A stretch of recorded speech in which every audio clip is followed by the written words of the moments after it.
एक दिन मुझे ख्याल आया कि अगर मैं अपनी पत्नी को छोड़कर चला जाऊं तो वह कैसा महसूस करेगी। मैंने एक कागज पर लिखा कि मैं तुम्हारे रोज के झगड़ों से तंग आ गया हूं, इसलिए तुम्हें और बच्चों को हमेशा के लिए छोड़कर जा रहा हूं। मुझे कभी भी फोन करने की कोशिश मत करना।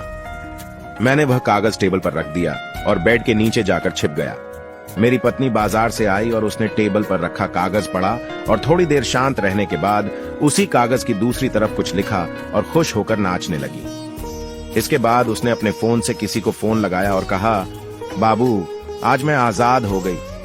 मेरे मूर्ख पति को समझ आ ही गया कि वह मेरे लायक नहीं था, इसीलिए मैं तुमसे मिलने अभी होटल आ रही हूं। तुम भी आ जाओ, मिलकर खूब प्यार करेंगे। इतना कहकर मेरी पत्नी तैयार होकर बाहर चली गई। मैं भारी दिल से आंखों में आंसू लिए बेड से बाहर आया और कांपते हुए कागज में लिखे शब्द पढ़े, जिसमें लिखा था कि आपके बेड के नीचे से पैर दिख रहे हैं।